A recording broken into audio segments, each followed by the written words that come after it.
الحمد للہ وکفى والصلاة والسلام علی عباده الذین اصطفى خصوصا علی افضلهم وخاتم النبیین محمد الامین وعلی آلہ وصحبہ اجمعین. اما بعد فقد قال اللہ تبارک وتعالی كما ورد في سورة النساء اعوذ باللہ من الشیطان الرجیم بسم اللہ الرحمن الرحیم. یا ایھا الذین آمنوا لا تأکلوا اموالکم بینکم بالباطل الا ان تکون تجارۃ عن تراض منکم ولا تقتلوا انفسکم ان اللہ کان بکم رحیما ومن یفعل ذلک عدوانا وظلما فسوف نصلیہ نارا وکان ذلک علی اللہ یسیرا. وقال عز وجل كما ورد في سورة التوبة يا أيها الذين آمنوا إن كثيرا من الأحبار والرهبان لا يأكلون أموال الناس بالباطل ويصدون عن سبيل الله والذين يكنزون الذهب والفضة ولا ينفقونها في سبيل الله فبشرهم بعذاب أليم يوم يحمى عليها في نار جهنم فتقوى بها جباههم وجنوبهم وظهورهم هذا ما كنزتم لأنفسكم فذوقوا ما كنتم تكنزون. وقال جل وعلا كما ورد سورة الحشر ما أفاء الله على رسوله من أهل القرى فلله والرسول ولذي القربى واليتامى والمساكين وابن السبيل كي لا يكون دولة بين الأغنياء منكم إلى آخر الآية. صدق الله العظيم. رب اشرح لي صدري ويسر لي امري واحلل عقدة من لساني يفقهوا قولي. آپ نے اخبار میں یہ اطلاع دیکھ لی ہوگی کہ آج میری گفتگو کا جو موضوع ہے وہ یہ کہ سود سے پاک سرمایہ کاری ہی واحد فطری اور عادلانہ نظام معیشت ہے. ویسے ہی کہ آج جو عیسوی سن ہے 1999 اس کا آخری جمعہ بھی ہے اور آخری دن بھی ہے. کل سے نیا سال شروع ہوگا 2000، لیکن بہت ہی ایک غلط اندازے کے طریقے پر، غلط انداز پر یہ نئی صدی کا آغاز شمار کیا جا رہا ہے. حالانکہ نئی صدی تو در حقیقت ایک سال بعد شروع ہوگی 2001 میں، لیکن پوری دنیا میں بھی ملینیم کے جو جشن منائے جا رہے ہیں اور جو ساری باتیں سوچی جا رہی ہیں اس کا ایک خاص سبب ہو سکتا ہے، وہ میں ابھی عرض کروں گا. لیکن میرے نزدیک یہ ہے کہ اس میں زیادہ جو ہے جوش و خروش، وہ جو جشنوں کا کریز ہے، کوئی موقع آئے جشن منائیں اور اس کے اندر کھل کھیلیں، ناچ گانے ہوں اور خوش گپیاں ہوں، ایسی جو ہے عیش و عشرت کی تقریبیں منعقد کر، یہ کریز ہے آج جو انسانوں کو ہو گیا. اور خاص طور پر آج جو ہے اس معاملے میں یہ ہمارے لیے بہت قابل توجہ بات ہے. اگر اس قسم کی کوئی حرکتیں اس موقع پر نام نہاد مسلمان ملک میں اور نام نہاد مسلمان قوم کے ہاں ہوئی تو انتہائی یہ افسوسناک، انتہائی المناک اور دردناک بات ہے.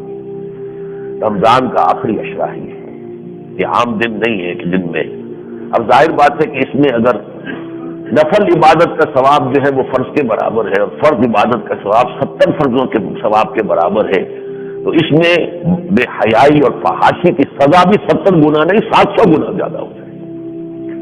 کاش کے لوگوں کو اس کا اندازہ ہو اور ان کو ہم بھی جتنا بھی ممکن ہو ہم ان تک یہ بات پہنچائیں.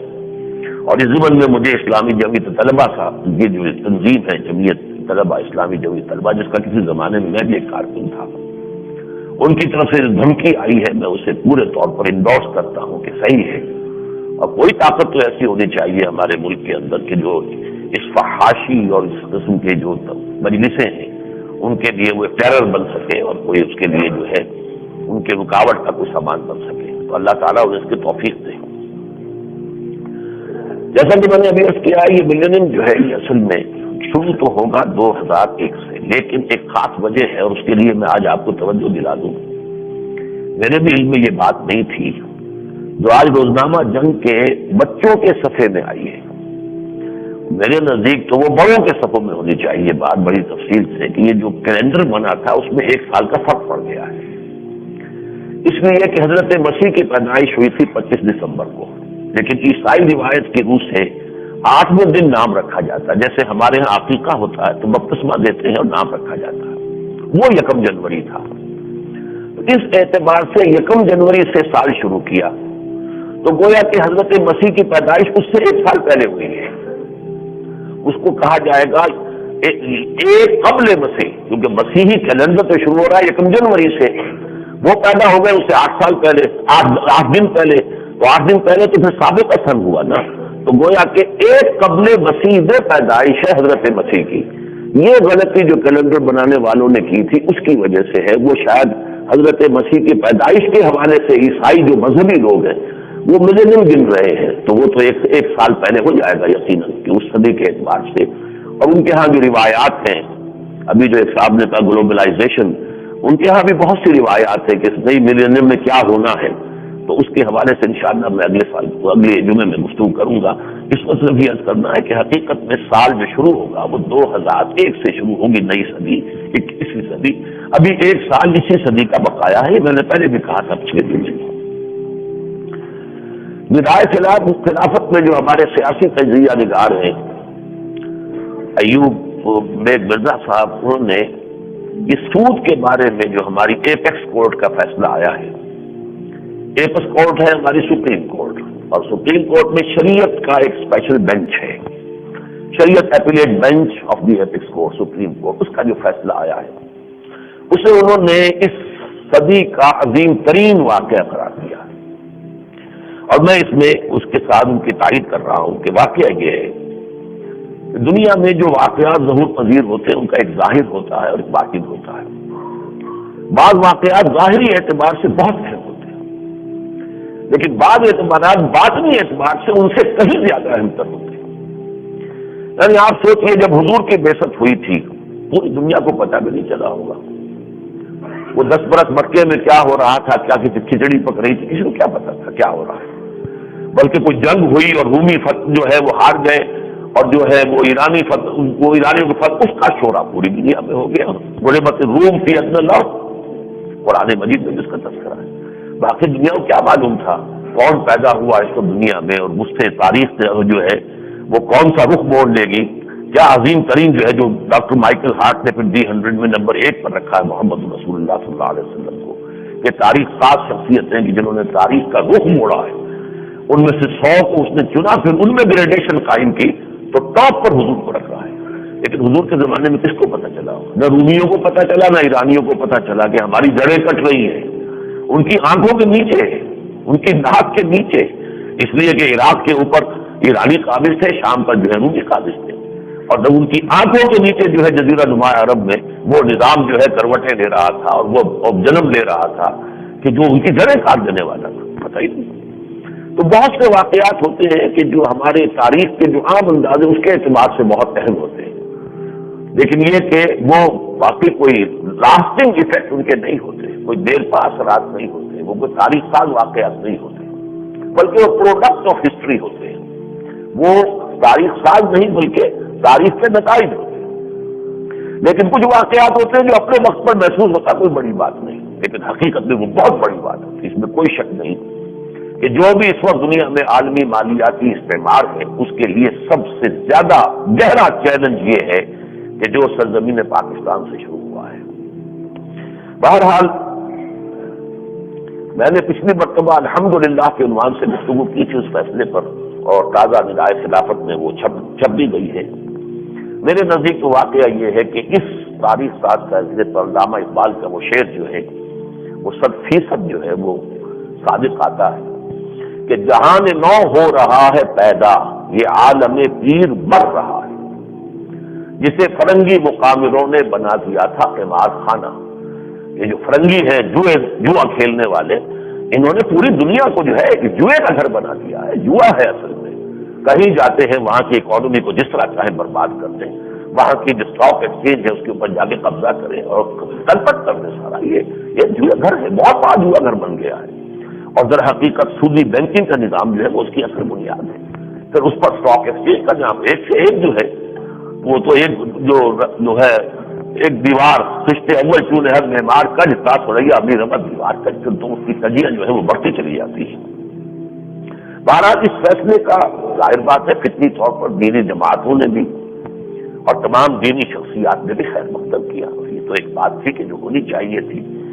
لیکن سیکولر مزاج دانشوروں کی جانب سے بڑی اظہار ناپسندیدگی اور ناراضی اور یہ کہ بہت بڑی مصیبت آ جائے گی اور یہ تو ہمارے لیے بہت ہی بڑا جو ہے ایک حادثہ ہو گیا ہے. ان سیکولر مزاج دانشوروں میں سے دوسروں سے تو مجھے کوئی دلچسپی نہیں ہے، وہ آسما جہانگیر ہوں یا کوئی اور ہو. لیکن یہ کہ ایک صاحب سے مجھے دلچسپی ہے، اس لیے آج میں ان کے بارے میں کچھ گفتگو کروں گا. وہ ہے ڈاکٹر مبشر حسن، جو کبھی پیپلز پارٹی میں ہوتے تھے، اب وہ شہید بھٹو پیپلز پارٹی میں ہیں، شاید مجھے ابھی معلوم ہوا. اور لیکن یہ کہ بھٹو صاحب کے خاصے دست راست لوگوں میں سے تھے، پھر وہ وزیر خزانہ بھی رہے تھے اس زمانے میں. لیکن ان کے ان عہدوں یا ان کی ان حیثیتوں سے قطع نظر، صرف نظر، ایک تو یہ کہ وہ بزرگ ہیں، وہ عمر کے اعتبار سے ہمارے کچھ مشرقی جو ہیں اقدار ہیں. میرے بڑے بھائی جب میٹلٹن college of engineering and technology سے بی ایس سی انجینئرنگ کر رہے تھے تو یہ وہاں پڑھاتے تھے، استاد تھے. تو میرے بڑے بھائی کے بھی استاد ہیں، اس حوالے سے میں انہیں اپنا بزرگ مانتا ہوں. پھر یہ ہے کہ مخلص شخص ہے، میں نے یہ دیکھا ہے ان کے قریب، مجھے بھی کچھ قریب آنے کا موقع ملا ہے کہ ان کی رائے غلط ہو سکتی ہے، لیکن یہ کہ اس میں بے ایمانی بددیانتی کا عنصر نہیں ہے. ایک جو کہنا چاہیے کہ ایک مخلص دانشور ہے اصل میں فریب میں ہے، فریب خوردہ ہے، غلط اثرات ان کے ذہنوں پر ہیں. اس کے بہت سے اسباب ہیں، عالمی اسباب بھی ہے، اور اس کے لیے جو ہے کہ اس وقت کی پوری تہذیب کا ایک جمع ہوا ہے سکہ ذہنوں کے اوپر. لیکن میں انہیں ایک مخلص آدمی سمجھتا ہوں. اور سب سے بڑھ کر یہ کہ ایک بہت بڑے اہم دینی گھرانے سے ان کا تعلق ہے. شاید آپ کو معلوم نہ ہو، یہ مولانا حالی کے رشتے داروں میں سے، قریب رشتے داروں میں سے. اور یہ پانی پت کا گھرانہ جو ہے یہ بہت عمدہ گھرانہ، بہت نیک گھرانہ. ان میں کچھ لوگ اہل تشیع بھی تھے، کچھ لوگ سنی بھی تھے. تو یہ ایک مشترک سائد تھا، جیسے ہمارے ہاں بھی بعض علاقوں کے اندر یہ خاندان اس طرح کے ہوتے ہیں کہ جن میں کچھ اہل تشیع ہیں، اہل سنت ہیں. یہ اس طرح کا گھرانہ تھا، لیکن تھے دیندار نیک لوگ. اور پھر یہ کہ مجھ سے بھی انہوں نے زمانے میں بہت رابطہ کیا تھا. یہ سن 67-68 کی بات آپ کو بتا رہا ہوں، جبکہ ابھی بھٹو صاحب ابھی منظر عام پر نہیں آئے تھے. لیکن یہ چند دانشور تھے جن میں یہ جو تھے پیش تھے ڈاکٹر مبشر حسن، جو اس کوشش میں تھے کہ یہ جو ایوب خان کی آمریت نے اس ملک میں حبس پیدا کر دیا ہے، کسی طرح اس حبس کو ختم کیا جائے. کچھ لوگ تو میدان میں آئے، دانشور ہوں، مل جل کر کچھ باتیں کریں تاکہ یہ کہ کچھ نہ کچھ آراء جو ہے لوگوں کے سامنے آئے. تو انہوں نے ایک حلقہ بنایا تھا، وہ بھی تھے حنیف رامر تھے، ایک یہ غالباً عبداللہ ملک جو ہیں جو کالم نگار بھی ہیں، ایک اور صاحب تھے کہ جو پنجاب یونیورسٹی میں اس وقت شعبہ صحافت میں تھے.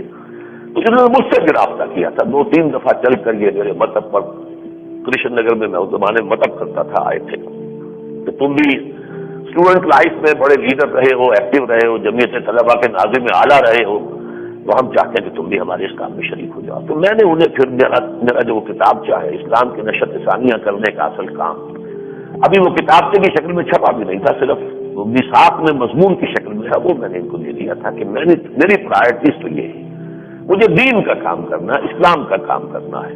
باقی میرے نزدیک میرا جو قومی تقاضا ہے پاکستان کا، وہ بھی دین ہی سے وابستہ، وہ بھی میرے دین سے، اور میرا جو جسم کا بھی اگر کوئی استحکام ہے تو دین کی بنیاد پر ہے، ورنہ اس کا کوئی استحکام نہیں. لہٰذا میری پرائرٹیز طے ہے، میں کسی جمہوریت وغیرہ کے لیے میں کام جو ہے نہیں کرنا چاہتا. لیکن بہرحال مجھے اندازہ ہوا تھا کہ مخلص آدمی ہے، کوشش کر رہا ہے. بعد میں پھر ان حضرات کا گٹھ جوڑ ہوا ہے بھٹو صاحب کے ساتھ، جب وہ میدان سیاست میں آئے. جب یہ بات جس وقت کی میں کر رہا ہوں اس وقت تک ابھی بھٹو صاحب میدان سیاست میں نہیں آئے تھے، لیکن یہ لوگ پہلے سے ہی دانشورانہ سطح پر کچھ غور و فکر کر رہے تھے. تو یہ سبب ہے کہ میں ڈاکٹر مبشر حسن کی باتوں کو اہمیت دیتے ہوئے آج اسی پر بنیادی طور پر گفتگو کر رہا ہوں، اور وہ بھی خاص طور پر اس لیے کہ پاکستان کا جو سب سے زیادہ کہنا چاہیے کہ معتبر اور معتمد اور قدیم ترین انگریزی روزنامہ ہے ڈان، اس میں ان کا یہ بیان بڑے نمایاں طریقے پر شائع ہوا ہے، اور یقیناً اس کی وجہ سے ہمارے ہاں بہت سے لوگوں کو بہت سے مغالطے جو ہیں ان کے ذہن میں آئے ہوں گے. اب میں ان کی چند باتوں کا اشارہ کر کے اور پھر اس کے بارے میں اپنی گزارشات پیش کروں گا. ہیڈنگ ہے مبشر سیز گریٹ اکنامک ڈسرپشن میرے نزدیک یہ بات صحیح ہے. یقیناً ایک نظام ٹوٹتا ہے دوسرا نظام آتا ہے. وہ تو جو طرز کہن پہ اڑنا آئین نو سے ڈرنا منزل یہی کٹھن ہے قوموں کی زندگی میں. اور تخریب کے بغیر تو تعمیر نہیں ہوتی. یہ تو مولانا روم کہہ گئے سینکڑوں سال پہلے گفترومی حد بنا کونا کا بازان کنن ہونا دانی اولا تعمیر را میرا کنن. پہلی تعمیر جو ہوتی ہے وہ سیدھا اسے گرانا پڑتا ہے پھر کئی نئی تعمیر ہوتی ہے. تو اس حد تک تو میں سمجھتا ہوں کہ ان کی بات غلط نہیں ہے.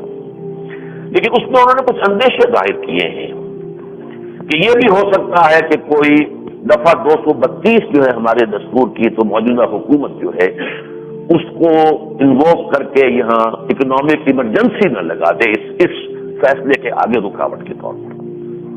یہ اندیشہ اگر صحیح ہے تو مسلمانوں نے پاکستان کو پورے زور کے ساتھ جو ہے اس کے خلاف اپنی آواز اٹھانی چاہیے کہ اب جو فیصلہ آیا ہے اس پر امپلیمنٹیشن ہونی چاہیے.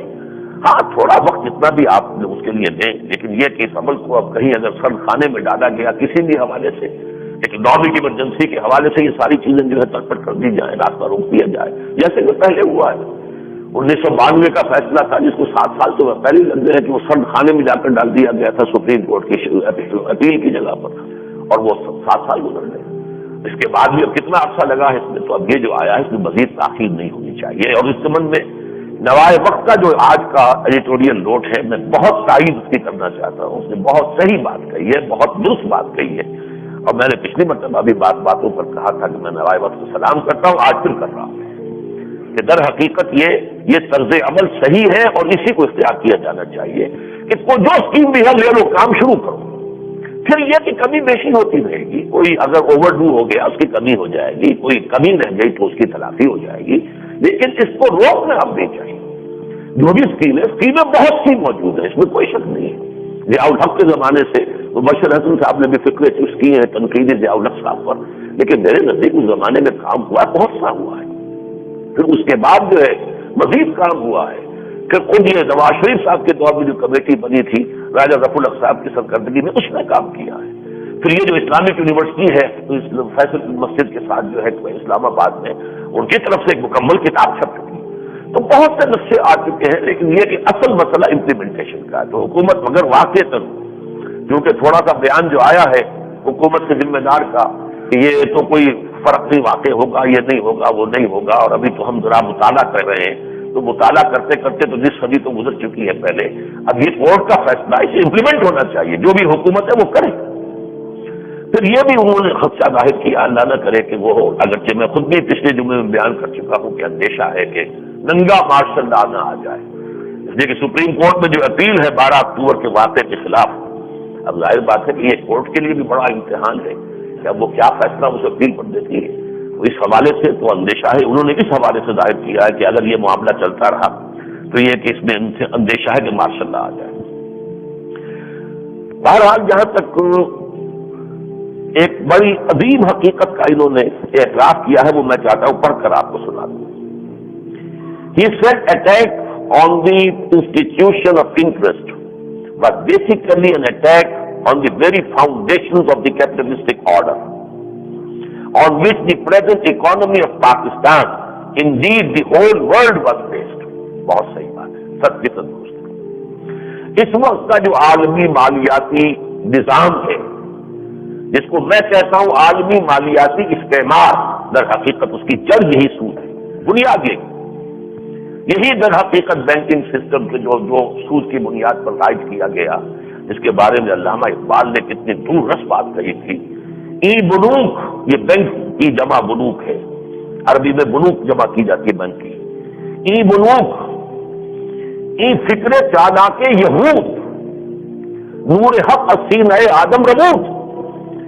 اس نظام میں بینکنگ نے انسان کے سینے میں سے جو نور حق تھا اسے نکال دیا نورانیت کا خاتمہ کر دیا روحانیت کی نفی کر دی انسان کو بھیڑیا بنا دیا. تا کہو بالا نہ گردہ دی نظام جب تک کہ یہ پورا نظام جو ہے تلپٹ نہیں ہوتا. کہو بالا عالیہ قافلہ جو حضور قرآن مجید میں آتا ہے کہ ہم نے ان بستیوں کو اس طرح الٹ دیا کہ چھتیں نیچے اور دیواریں اوپر. جب تک یہ نظام اس طور سے تلپٹ نہیں ہوتا تا کہو بالا نہ گردہ دی نظام دانش و تہذیب و دین سودائے خام. یہ سب بیکار کی بات ہے جب تک یہ نظام نہیں ختم ہوتا. اور یہ بات نوٹ کرنے کی ہے، یہ نظام اگر ختم ہو رہا ہے اس کا نقطۂ آغاز پاکستان سے ہو رہا ہے. اور یہ میں نے آپ سے عرض کیا کہ پاکستان کا قیام مشیت ایسی میں اس عالمی نظام خلافت کے قیام کی تمہید ہے. ہم بھٹکتے رہے، ہم اپنا نشان منزل کھو بیٹھے تھے، ٹھیک ہے، لیکن یہ کہ مشیت ایسی تو چل رہی ہے، وہ اپنے رفتار سے چل رہی ہے. اس کا اپنا جو ہے تقویم بڑی لمبی ہوتی ہے. اس کے نزدیک تو 1000 سال ہمارے جو ہے وہ ایک دن ہوتا ہے اس حوالے سے، لیکن پیش اب اسی سلسلے میں ہو رہی ہے. وہی جہاں پر انسانی حاکمیت کا بت توڑا گیا، قرارداد مقاصد نے اسلامی حاکمیت کا بت توڑا ہے. سروری دیبا فقط اس ذات بے ہمتا کو ہے، حکمراں ایک وہی باقی بتانے آخری. اقبال نے جس طریقے سے یہ جمہوریت کی نفی کی ہے، یہ عوامی حاکمیت عوام، یہ پاپولر ساورنٹی اس دور کا سب سے بڑا شرک ہے. اس شرک کے خلاف بھی آواز تو اٹھی، ابھی امپلیمنٹ ہم نہیں کر پائے، ٹھیک ہے، لیکن کلمہ طیبہ تو پڑھ لیا تھا اس وقت ہماری دستور اسمبلی نے. اور یہ کہ بعد میں بھی بڑے سے بڑے سیکولر لوگ آ گئے، قرارداد مقاصد کو دستور سے نکال کوئی نہیں سکا، بلکہ ضیاء-ال-حق صاحب اسے لے آئے 2A کی حیثیت سے دستور کے اندر لے آئے ہیں. اب وہ در حقیقت ایک جو ہے وہ باقاعدہ نافذ شرک کی حیثیت سے.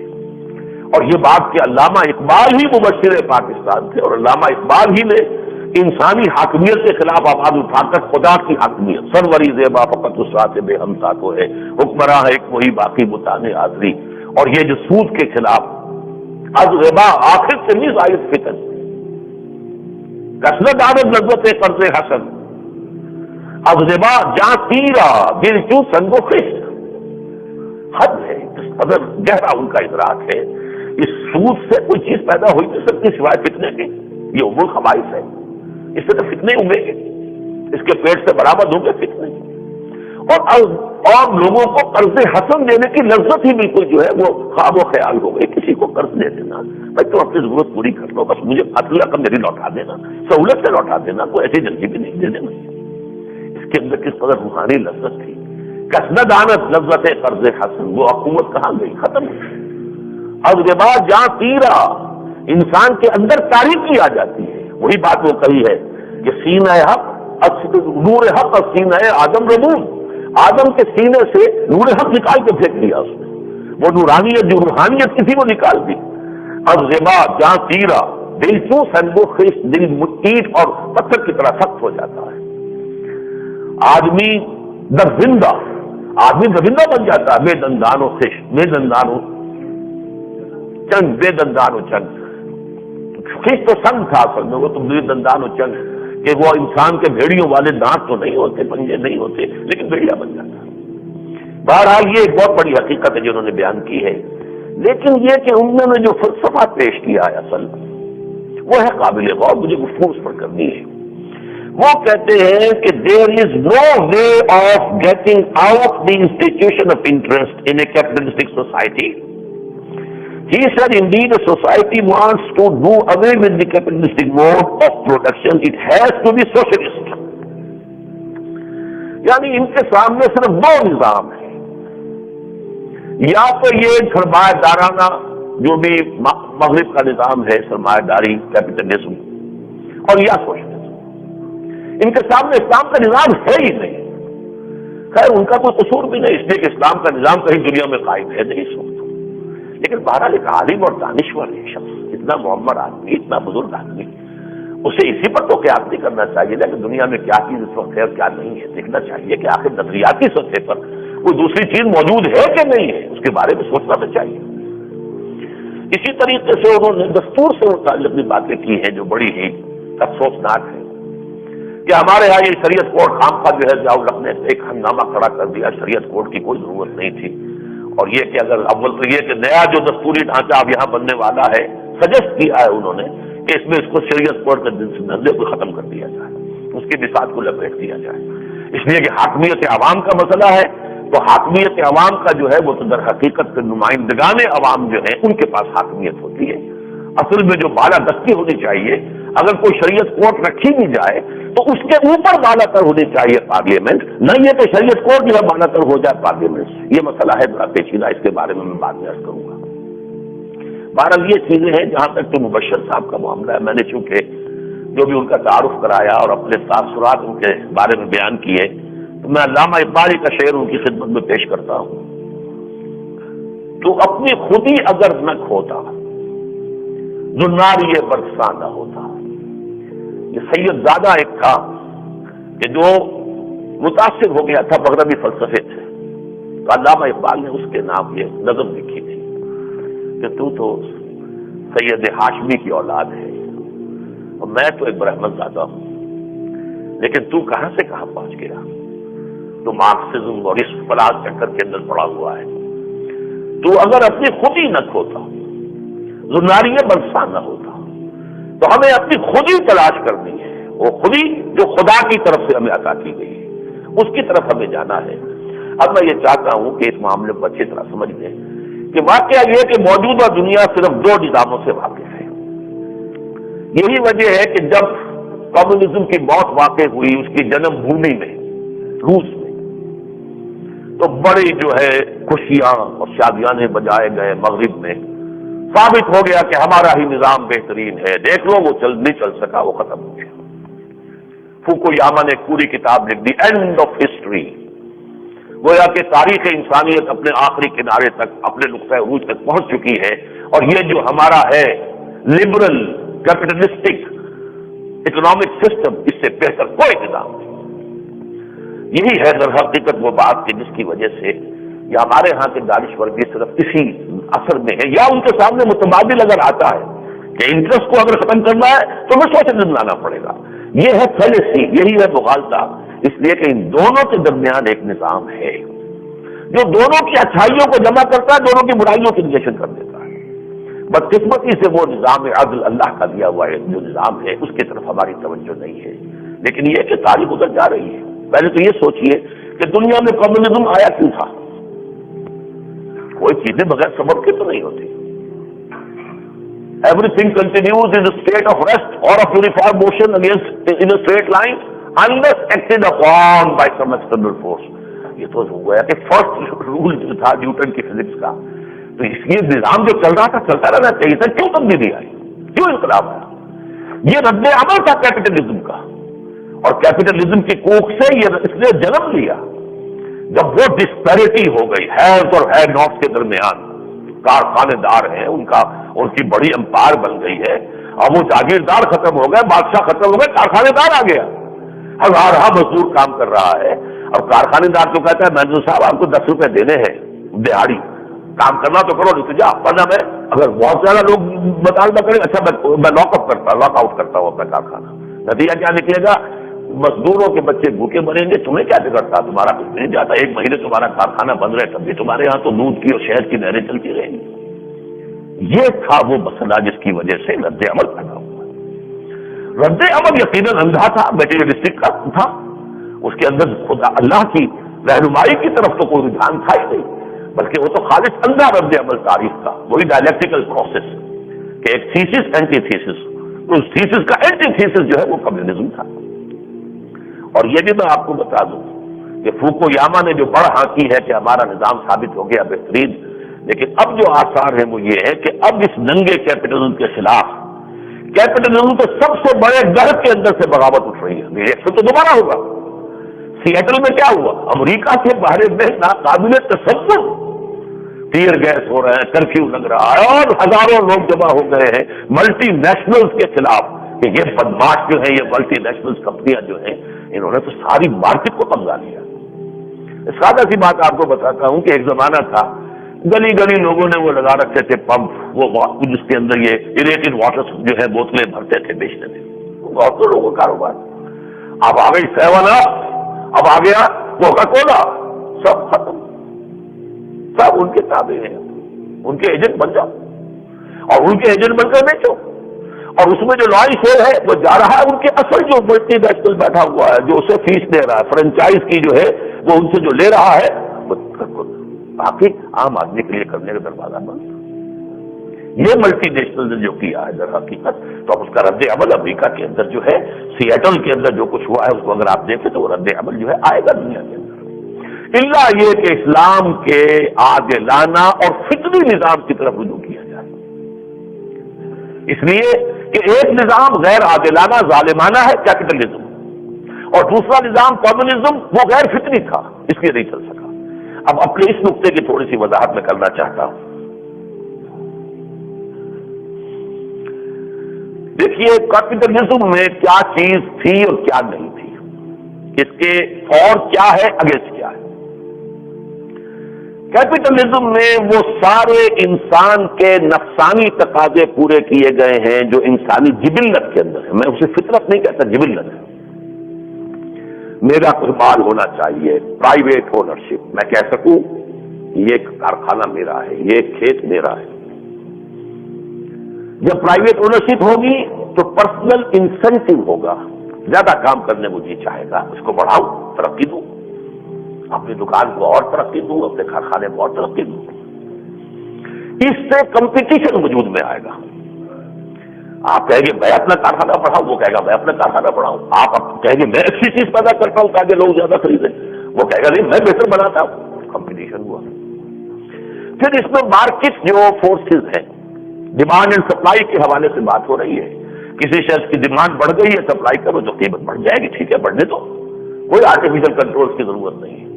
کسی شے کی ڈیمانڈ کم ہو گئی، سپلائی بڑھ گئی، قیمت گر جائے گی، گر جانے دو، اس میں بھی کسی آرٹیفیشل کنٹرول کی ضرورت نہیں ہے۔ اسی طریقے سے ہائر اینڈ فائر، بھائی ٹھیک ہے میں ہوں، میرا ایک کارخانہ ہے، میں آپ کو رکھ رہا ہوں ملازم، میں آپ کے کام سے مطمئن ہوں گا تو رکھوں گا، ورنہ جیسا مجھے رکھنے کا اختیار ایسے فائر کرنے کا بھی اختیار میں آپ کو کہہ دوں گا، جب کل صبح تشریف نہ لائیے گا، آپ اپنا چیک آج شام کو لیتے جائیے۔ یہ جو 5 ایلیمنٹس ہیں کیپٹلزم کے، private ownership, personal incentive, open competition, hire and fire اور ڈیمانڈ اینڈ سپلائی، اس کا نتیجہ کیا نکلتا ہے؟ جو اچھا نتیجہ نکلتا ہے یہ کہ بہتر کام ہوتا ہے، زیادہ کام ہوتا ہے، آدمی محنت زیادہ کرتا ہے، زیادہ کماؤں گا تو میرا ہوگا، وہ چونکہ اپنے ہونے کا احساس ہے تو محنت کرے گا، زیادہ میں اگر محنت کروں گا زیادہ کماؤں گا۔ اس سے یہ کہ پروڈکشن بڑھے گی نمبر 1، اور پروڈکشن بہتر ہوگی، بہتر سے بہتر ہوگی نمبر 2۔ یہ ہے 4 پوائنٹس جس کی وجہ سے کیپٹلزم جیتا ہے اور کمیونزم مر گیا، اس لیے کہ وہاں پر کوئی انسینٹو نہیں تھا۔ آپ تو ملازم کی حیثیت سے کام کر رہے ہیں، اب ملازم کو کیا ضرورت پڑی کہ وہ رات بھر جاگے اور کارخانہ ٹھیک کروائے، ضرور دفاع ہو، میں تو کل صبح آؤں گا دوبارہ پھر دیکھوں گا۔ اور جو مالک ہے کارخانے کا اس کی جان پر بنی ہوتی ہے، وہ ساری رات جاگے گا اور وہ جو کوئی خرابی ہوگی دور کرائے گا، اس لیے کہ اگلے دن جو ہے اس کے اوپر تو پڑ جائے گی، جو ہے لیبر کی تو تنخواہ پڑ جائے گی، کام کچھ نہیں ہوگا۔ اس کی وجہ سے کمیونزم فیل ہو گیا اور کیپٹلزم جیت گیا۔ لیکن دوسری طرف اس کیپٹلزم، اندھے اور بہرے کیپٹلزم نے تو یہ عدم مساوات اتنی کر دی کہ جس کے کوئی انتہا ہی نہیں۔ اس کا جو گھر ہے امریکہ شریف، اور اس کا جو کیپٹل کا کیپٹل ہے، یعنی سرمایہ کا کیپٹل، ایک تو سیاسی کیپٹل ہے نا، وہ کہیں ہے، وہ تو کہیں واشنگٹن میں ہے، ایک ہے کیپٹل کا کیپٹل، وہ تو مینہٹن ہے، امریکہ اس کا نیو یارک کا ہے، اور وہاں آپ کو شمالی حصے کے اندر گھیٹوز نظر آئیں گے، انسان سب ہیومن لیول کے اوپر زندگی گزار رہا ہے، حیوانوں کی طرح۔ اور وہیں پر یہ بھی ہے کہ ایسے بھی موجود ہیں بینکرز اور ایسے کیپٹلسٹ ہیں جو 40 بلین کا $1 بھی کر دے سکتے، جائیے کوئی ریشو ہے ہی نہیں، 1:infinity، وہ لوگ کہ نہیں یہ پتہ ہی نہیں ہمارے پاس دولت کتنی ہے، بہت سے لوگ جن کو پتہ نہیں دولت۔ یہ جو فرق و تفاوت ہے کمیونزم میں، یہ نہیں رہا تھا، یہ تو نہیں تھا کہ سب برابر ہو جائیں، عام فوجی اور جرنیل کی تنخواہ تو ایک نہیں ہو سکتی، ناممکن ہے، وہ مساوات تو خواب و خیال ہے، وہ تو کبھی نہیں آ سکتی۔ لیکن یہ ضرور تھا کہ ان کے یہاں ویجز میں 1:30 سے زیادہ ریشو کا فرق نہیں تھا، بس یہ ہے جو کہ کمیونزم نے دیا تھا، لا انسانی کو ماننا چاہیے، ایک نظام تھا جس میں ظلم اور استحصال جو ہے اس طریقے کا وہ ختم ہو گیا، لیکن چونکہ غیر فطری نظام تھا، اس میں انسانی ملکیت کی جو ایک اپنے اندر اس کی جو سرشت کے اندر، اس کی جو خلقت کے اندر، اس کی جبلت کے اندر جو تقاضا اس کو مار دیا گیا، تو کام کرنے کا جذبہ بھی کم ہو گیا اور جو کوالٹی پروڈکشن ہے وہ بھی گر گئی۔ چنانچہ رقبہ جو ہے، جو ویٹ پروڈیوسنگ ایریا جو ہے وہ USSR کا کہیں زیادہ بڑا تھا امریکہ سے، لیکن امریکہ ایکسپورٹ کرتا تھا اور وہ امپورٹ کرتا تھا۔ اس لیے کہ وہاں تو کوئی پروڈکشن نہیں ہو رہی، کیوں کام کرے، زیادہ محنت کرے، کیوں کرے؟ اس حوالے سے کمیونزم جو ہے، اور پھر کمیونزم نے جو ایک اور اضافی خرابی کی، اور وہ یہ کہ ون پارٹی سسٹم، تو ایک پارٹی کی ڈکٹیٹرشپ قائم ہو گئی۔ پہلے بادشاہ تھا، اب وہ پولٹ بیورو جو ہے پارٹی کا، وہ آخری ادارہ جو ہے اس کے ہاتھ میں ساری طاقت ہے، آپ کے پاس کوئی جمہوری حقیقت نہیں، نہ آپ بول سکتے ہیں، نہ بات کر سکتے ہیں، نہ کوئی آپ جو ہے وہ ٹریڈ یونین بنا سکتے ہیں، کچھ نہیں کر سکتے، کام کرو، پیسے دو، روٹی کھاؤ، اور جو بھی یہاں پہ تمہاری ذمہ داری پوری کرو، بس۔ یہ بھی فطرت انسانی کے خلاف۔ فطرت انسانی تو چاہتی ہے کہ ہمیں بات کرنے کا موقع ہونا چاہیے، ہم بھی انسان ہیں، یہ بھی انسان ہے، ہماری بھی رائے کو کوئی دخل ہونا چاہیے۔ یہی وجہ سارے دانشور جو روس کے ہوتے تھے یونیورسٹی کے بھاگ کر جا کے پناہ لیتے تھے جو امریکہ کے اندر، کیوں؟ اس لیے کہ وہاں تو بول ہی نہیں سکتے، بولیں گے تو ختم ہو گئے، نام و نشان مٹا دیا جائے گا، لہٰذا وہ بھاگتے تھے۔ ادیب تھے، فلاسفر تھے، جو بھی تھے، آخر پوری قوم جو ہے وہ ایسی تو نہیں تھی کہ ان کے دماغ جو ہے ختم ہو گئے تھے، ایسے لوگ تھے، پھر وہ جاتے تھے، بھاگتے تھے، اس ملک کے اندر تو کام نہیں ہو سکتا۔ تو یہ ہیں دو اسباب جن کی وجہ سے کمیونزم کا نظام جو ہے وہ ختم ہو گیا، اس میں کوئی شک نہیں کہ ختم ہو گیا۔ لیکن اگر کیپٹلزم اسی حوالے سے چلے گا تو پھر دوبارہ جو ہے انسان رجوع کرے گا، اسی کی طرف رد عمل پیدا ہوگا، جس کے بارے میں آپ کو دکھا چکا ہوں کہ اس کا نقطۂ آغاز این کیپٹلزم کے گھر میں ہوا ہے۔ نیو یارک کس کونے پر ہے؟ تو سیاٹل اس کونے پر امریکہ کے۔ نیو یارک جو ہے نارتھ ایسٹ کی بندرگاہ ہے اور وہ نارتھ ویسٹ کی بندرگاہ ہے سیاٹل، لیکن یہ کہ اس کا توڑ اس کا رومت الکبریٰ کے ایوانوں میں دیکھ، اب توڑ جو ہے اس کا وہیں پر دوبارہ شروع ہو رہا ہے۔ اب بتائیے اسلام کیا کرتا ہے؟ اسلام نے دونوں کے اچھے نکات کو جمع کیا اور دونوں کے برے اثرات سے جو ہے پیچھا چھڑا لیا۔ یہ سنتھیسس آج ہونا چاہیے، یہ تھیسس اینٹی تھیسس کا جو مقابلہ ہو رہا ہے، اور یہ صحیح ہے، ڈائلیکٹیکل پروسیس کا میں حوالہ دے چکا ہوں، جو دورہ تجربہ قرآن میں شریک ہوتے ہیں سورہ رعد میں اس کی طرف حوالہ ہے، لیکن یہ کہ اس وقت اس کا ذکر کرنے کا وقت نہیں ہے۔ ڈائلیکٹیکل پروسیس جو ہے وہ صحیح چل رہا ہے، مٹیریل لیول کے اوپر وہ پروسیس چل رہا ہے۔ تو thesis antithesis, capitalism antithesis communism, اب اس کا سنتھیسس چاہیے۔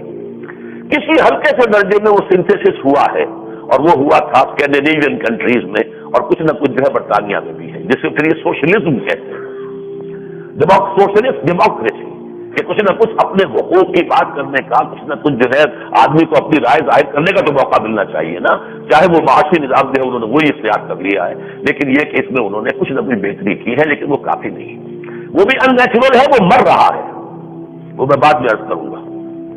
اسلام نے کیا کیا ہے؟ پہلی بات تو یہ نوٹ کیجئے، اور اس پر میرا ایک چھوٹا سا کتاب کیا ہے، اسلام کا معاشی نظام، لیکن اس کی یہ ایک بات ہی اتنی قیمتی ہے کہ اگر لوگوں کی سمجھ میں آ جائے تو واقعہ یہ کہ ساری الجھنیں حل ہو جائیں گی۔ اسلام نے دو سطحوں پر مختلف معاشی تعلیمات دی ہیں، ایک نہیں یہ نظام، اس کا دو ہے۔ ایک اس کی معاشی تعلیمات ہے ایمانی سطح پر، روحانی سطح پر، احسانی سطح پر، اخلاقی سطح پر۔ ایک اس کا نظام ہے قانونی سطح پر، لیگل سسٹم، شرعی فقہی نظام، اور ان دونوں میں زمین و آسمان کا فرق ہے۔ یہ بالکل ایسے ہی ہے جیسے اگر کسی نے آپ کو تھپڑ مارا تو آپ کے پاس دو آپشن ہیں، معاف کر دیں، یہ روحانیت ہے، بدلہ لے، یہ قانون ہے۔ اسلام میں دونوں ہے۔ وَإِن تَعْفُوا وَتَصْفَحُوا وَتَغْفِرُوا فَإِنَّ اللَّهَ غَفُورٌ رَحِيمٌ، تم معاف کر دو، درگزر کرو، تو اللہ بھی تو غفور اور رحیم ہے، تم نہیں چاہتے اللہ تمہاری غلطیاں معاف کرے؟ اور وَلَكُمْ فِي الْقِصَاصِ حَيَاةٌ يَا أُولِي الْأَلْبَابِ، لیکن اس دنیا کے نظام کے لیے، اس زندگی کے لیے قصاص اہم ہے، زندگی اسی میں ہے۔ قصاص نہیں لوگے، آج اس سے تمہارے تھپڑ مارا، کل کسی اور کے مارے گا، اور آج اگر زناٹے دار ایک رسید ہو گیا اس کے جوابی، تو پھر آگے تو وہی حرکت نہیں کرے گا نا۔ تو ایک ہے انفرادی روحانی ترقی، وہ اور ہے، ایک ہے نظام، دنیا کا نظام، اس کے تقاضے کچھ اور ہے، یہ متضاد چیزیں ہیں، یہ تو اللہ تعالیٰ نے بنائی ہے اسی طریقے سے، اس میں متضادات ہیں۔ دیکھیے روحانی، احسانی، اخلاقی اور ایمانی سطح پر چار کارڈینل پرنسپلز ہیں اسلام کے معاشی۔ اونرشپ کی مطلق نفی، یعنی کمیونزم سوشلزم تو یہ کرتے ہیں نا کہ انفرادی ملکیت نہیں، قومی ملکیت ہے. نو کوئی ملکیت نہیں کسی کی، کوئی شے. للہ ما فی السماوات و ما فی الارض، جو کچھ ہے اللہ کا ہے. تم مالک نہیں ہو، امین ہو. این امانت چند روزہ نصف ماہ، در حقیقت مالک ہے ہر شے خدا. تم اپنے ہاتھ کے مالک نہیں، اپنے آنکھوں کے مالک نہیں کہ جیسے چاہو استعمال کرو. تو اور کسی چیز کی کیا بات ہوگی؟ یہ تو سب ہماری امانت ہے تمہارے پاس. تو کہاں وہ ہزار گنا بات چلی گئی. ملکیت مطلقہ کا کوئی کانسیپٹ جو ہے، sacred ownership, sacred right of ownership, کوئی تصور اسلام میں نہیں. ایوریتھنگ بلانگس ٹو اللہ. نمبر 2، اب تمہیں جلدی مجھے یہ بات کرنی پڑ رہی ہے. جو بھی تم محنت کرو، کماؤ، دفتر میں بزنس کرو، کہیں فیکٹری میں کام کرو، جو بھی تمہیں ملے اسے کبھی اپنی محنت کی کسب نہ سمجھنا. یہ فضل ہے جو اللہ نے دیا ہے. اپنی محنت کا کسب سمجھو گے تو پھر کہو گے میں جو چاہوں کروں، میری پیداوار ہے، میں نے کمایا. نہیں، فضل ہے. فَإِذَا قُضِيَتِ الصَّلَاةُ فَانتَشِرُوا فِي الْأَرْضِ وَابْتَغُوا مِنْ فَضْلِ اللَّهِ. تلاش تم کرتے ہو اے فضل اللہ کا. نمبر 3، جو بھی فضل اللہ کا ہوتا ہے اس میں تمہارا جائز حق صرف تمہاری ضروریات کی حد تک ہے. اور نمبر 4، جو بھی ضرورت سے زائد ہے دے دو، مت رکھو اپنے پاس. یہ سلوک کا مادہ ينفقون قل العفو، پوچھتے ہیں کتنا خرچ کریں، جو بھی ضرورت سے زائد دے دو، مت ریٹین کرو اپنے پاس. یہ کوئی مارکس یا مارکس کا باپ دادا نہیں ہو سکتا وہاں جہاں پر کہ یہ نظام ہے. اور یہ جان لیجیے یہ کوئی صرف تھیوریٹیکل نہیں ہے، اس سطح پر محمد نے زندگی گزاری صلی اللہ علیہ وسلم. فقراء صحابہ نے گزاری، اسلام کے اولیاء اللہ اور صوفیاء نے گزاری، اس سطح پر زندگی گزاری. ظاہر بات ہے یہ ساری جو ہائیسٹ سوشلزم ہو سکتا ہے دنیا کا ہائیسٹ، وہ اسلام. لیکن اس کا حسن کیا والنٹری، یہ لیگل نہیں ہے، جبرن نہیں ہے. کمیونزم میں جبرن تھا، نہیں جبرن نہیں ہے، آپشنل ہے. دیکھو تم اللہ کو راضی کرنا چاہتے ہو، تم آخرت کے اندر اجر و ثواب چاہتے ہو، دے ڈالو، مت رکھو کچھ بھی. اسی لیے اقبال نے بھی کہا تھا جو حرف قل العفو میں پوشیدہ تھی اب تک، اس دور میں شاید وہ حقیقت و نمودار. لیکن وہ نمودار کیوں نہیں ہوئی؟ اس لیے نہیں ہوئی کہ وہاں جبر کا معاملہ تھا. اسلام میں یہ جبریہ نہیں ہے. جبر اس کا لیگل سسٹم ہے، وہ جب آئے گا اس میں جبر ہوگا. یہ ہے روحانی سسٹم. لیکن واقعہ یہ ہے کہ اگر ایک مائنیوٹسٹ مائنورٹی بھی کسی معاشرے میں اس سطح پر زندگی گزار رہی ہو، اس لاہور شہر میں 4-6 آدمی بھی اگر ایسے ہوں، تو اس کا نتیجہ کیا نکلے گا؟ لوگوں کی سوچ میں، ان کی ویلیوز میں انقلاب آ جائے گا. وہ پیس میکرز بن جائیں گے کہ اصل قابل عزت کون ہے، وہ درویش یا یہ کروڑ پتی جس نے کہ حرام خوری سے یہ کروڑ پتی بنا ہے، یا وہ درویش جس کو روکھی روٹی ہی شاید صرف پانی سے وہ کھا رہا ہے، وہ عزت والا ہے یا وہ عزت والا ہے. میں ڈاکٹر مبشر حسین صاحب کو انہی کے شہر ایک بہت بڑے جو وہاں پر بزرگ گزرے ہیں ان کا واقعہ سنانا چاہتا ہوں. پانی پت کے ایک بزرگ صوفی نواب امیر محمد خان والی ٹونک، جو پہلے وہ پنڈاروں میں شامل تھے، انگریزوں سے قتال اور جنگ کرتے تھے، پھر بعد میں انہیں سرنڈر کرنا پڑا. پھر انہوں نے بڑی ایک ریاست دے دی تھی ٹونک، سینٹرل انڈیا میں ہے، اس میں راجستھان میں. تو امیر محمد خان نے چند دیہات کا وثیقہ بھیجا ان بزرگ کی خدمت میں کہ یہ میں آپ کے اس خانقاہ کے لیے کہ آپ کے یہاں درویش آتے ہیں، رہتے ہیں، مقیم ہوتے ہیں، ان کے کھانے کے لیے یہ بندوبست میں کر رہا ہوں. تو یہ اتنے گاؤں جو ہے اس کا سارا مالیانہ وغیرہ جو ہوگا وہ آپ استعمال کریں. وہ جو وثیقہ آیا تھا دستاویز، اسی کے پیچھ پر لکھا پشت پر ماں آبرو فقر و قناعت نہ باختیم با میر خان میں بولے کہ روزی مقدر است. ہم اپنے فقر کی اور اپنی درویشی کی عزت بیچنا نہیں چاہتے. تمہارا وثیقہ یہ لو واپس. امیر خان سے بولے کیا تو امیر خان سے کہ روزی مقدر است، ہماری روزی اللہ کی طرف سے مقدر ہے. ہم کسی دباب کا جو عطیہ ہے اس سے اپنی خانقاہ کے لوگوں کو کھانا نہیں کھلانا چاہتے. یہ لوگ ہوتے ہیں جو پیس میکر ہو جاتے ہیں, ویلیوز بدل جاتی ہیں. چند لوگ ہوں گے, پتہ چل جائے گا کس کے لوگ, جیسے کہا تھا ملکہ زبیدہ نے, ہارون رشید صاحب آئے ہوئے حج کے لیے, خلیفہ کتنا بڑا خلیفہ عالم اسلام کا, اتنا بڑا خلیفہ تو کوئی بھی نہیں گزرا. سب سے زیادہ جو ہے دور بنو عباس کا جو ہے جو سنہری دور تو اسی کا ہے. وہ جب آیا ہے, لیکن اسی وقت جو ہے کوئی اور بزرگ بھی آئے ہوئے تھے ایسے اللہ کی کوئی ولی. تو زبیدہ نے دیکھا ساری خلقت تو ان کی طرف جا رہی ہے, ان پر ٹوٹی پڑ رہی ہے, ان کی عزت کر رہی ہے, تمہیں تو کوئی پوچھتا ہی نہیں. انہوں نے کہا کہ اصل حکومت تو اس کی ہے جو دلوں پہ حکومت کر رہا ہے, تیری کیا حکومت ہے؟ تیری حکومت تو جو ہے وہ جسموں کے اوپر ہے. یہ ملکہ زبیدہ نے کہا ہارون رشید.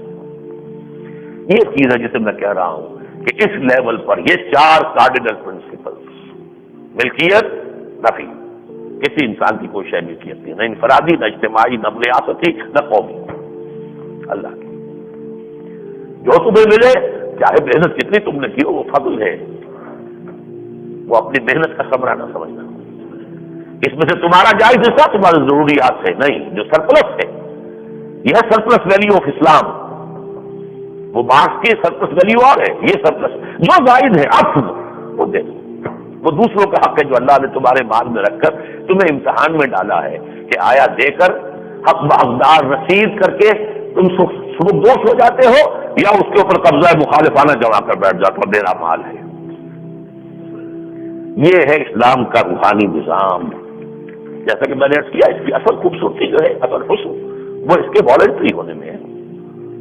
جبر کا ایلیمنٹ آئے گا تو ختم ہو جائے گا, یہ پھر کمیونزم بن جائے گا. لیکن اسی میں پھر مغالطہ ہوا تھا.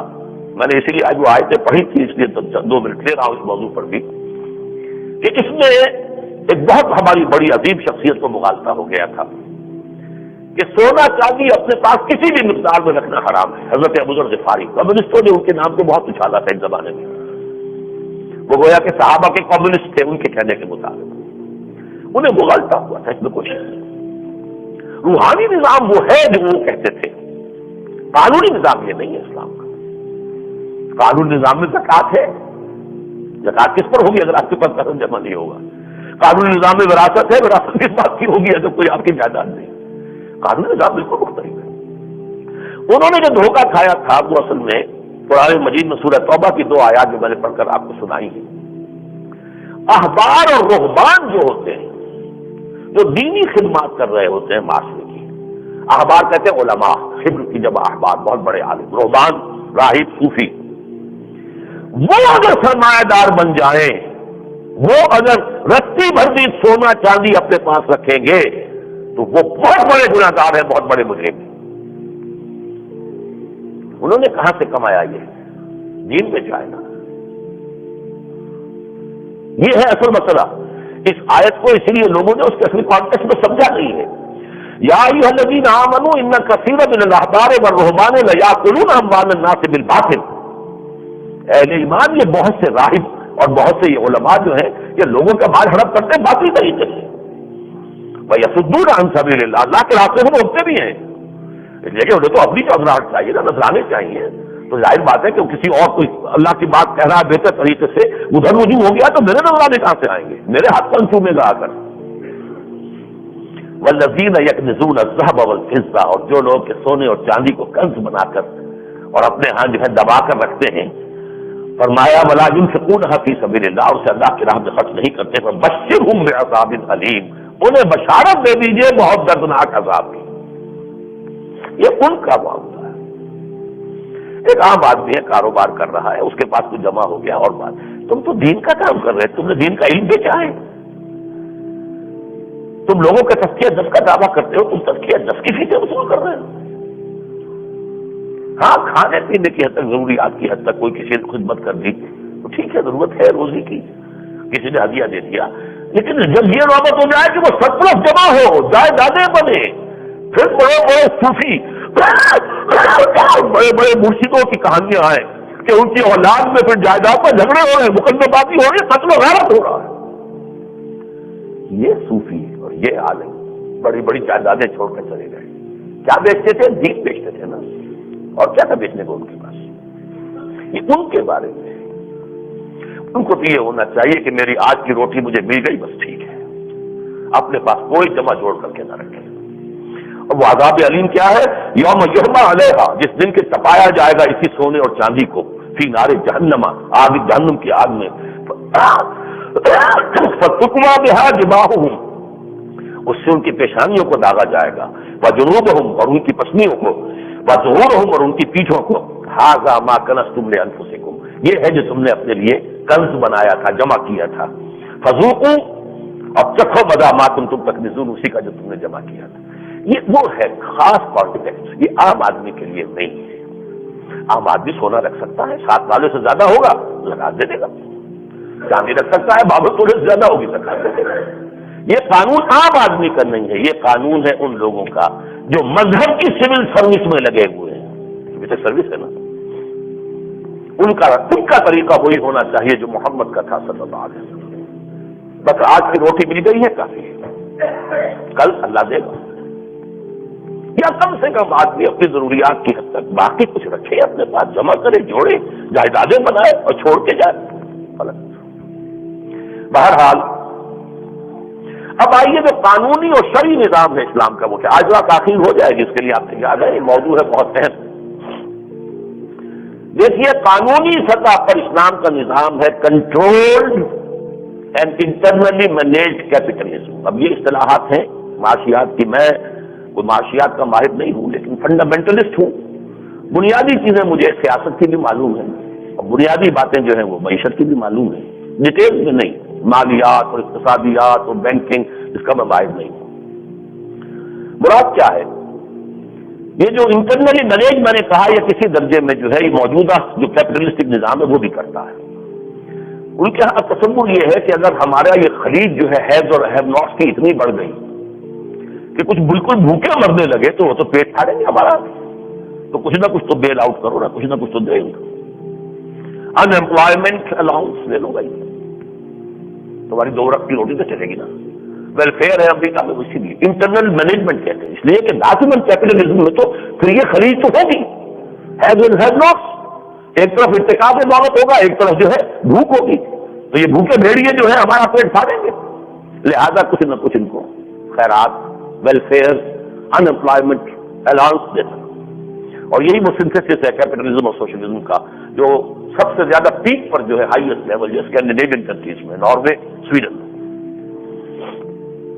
یہ تو ہے انٹرنل مینجمنٹ جو اسلام میں زکوٰۃ کے ذریعے سے، زکوٰۃ اور اموال فے جو بھی ہیں وہ کل کے کل جو ہے ان غرباء فقراء بیت المال سے، اموال فے سے، خمس سے، مال غنیمت کا خمس، البتہ خمس میں سے مال غنیمت کا 5واں حصہ وہ بیت المال ہو گیا، اس بیت المال سے حضور کے جو ہے روزانہ جو ہے آپ کے گھر والوں کے لیے بھی جاتا تھا، اور اسی سے جو ہے پھر اس میں مال فے پورا کا پورا حضرت عمر نے فرمایا کہ جو بھی یہ ممالک فتح ہو رہے ہیں تو مال غنیمت کا اطلاق ہوگا صرف اس چیز پر کہ جو محاذ جنگ پر ہاتھ آئے، باقی پورا ملک فتح ہو گیا، نہاوند کی جنگ جو ہے فتح مل گئی ہے، پورا ملک کیا سارا ملک مال غنیمت ہو جائے گا؟ نہیں، اس کو کہا یہ اموال فے جس کا کہ حکم آیا ہے سورہ حشر میں، اب مال خمس جو ہے اموال غنیمت ان کا حکم ہے سورہ انفال میں۔ اب یہ بڑے گہرے مسائل ہیں، تو جہاں تک تو ہے اب اس میں میں آپ کو نہیں بتا سکتا، تو میں چاہوں گا کہ میرا وہ کتاب سے آپ لے کر پڑھیں تو آپ کو اندازہ ہوگا، ہے کتاب کیا معمولی ہے، لیکن یہ فنڈامنٹل اس میں آ گئے، یہ فنڈامنٹل ہی سمجھنے کی بات ہوتی ہے، اس کے بعد خود بخود تفصیلات جو روشن ہو جاتی کہ ہاں یہ جو شاخ ہے اس کی اس کو اس جڑ سے اس کا یہ تعلق ہے، اس شاخ کا جڑ سے تعلق ہے، تو اس آدمی واضح ہو جاتے ہیں۔ اب دیکھیے اسلام کا جو قانونی نظام ہے اس میں کیپٹلزم کی ساری خوبیاں جمع کرتے ہیں، ایک لمیٹڈ سینس میں اونرشپ بھی ہے، یہ مکان تمہارا ہے، یہ دکان بھی تمہاری ہو سکتی ہے، یہ فیکٹری بھی تمہاری ہو سکتی ہے، یہ کھیت بھی تمہارا ہو سکتا ہے۔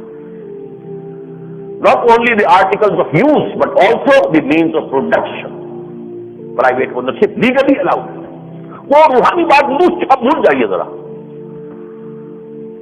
نمبر 2، اس کے اندر تم محنت کرو، کوشش کرو، جو کماؤ گے اگر ایک حد سے زیادہ ہو گیا تم سے زکوٰۃ جبرن لے لی جائے گی تاکہ ہیو ناٹ کو فیڈ کیا جا سکے، اس خلیج کو کاٹا جا سکے، باقی تمہارا اپنا ہوگا، تمہارا چوائس ہے، تم دے دو اس کو اللہ کی راہ میں، تم آخرت میں اپنے گھر بنا لو گے، محل بنا لو گے، تم یہاں بنانا چاہتے ہو بناؤ، یہ تو تمہارا چوائس ہے. اس لیے کہ وہ جو اسلامک سوشلزم ہے وہ والنٹری ہے, وہ لیگلی انفورس نہیں ہے. اچھا وہ باقی ساری وہی چیزیں, market prices, demand supply, open competition, hire and fire, بالکل وہی.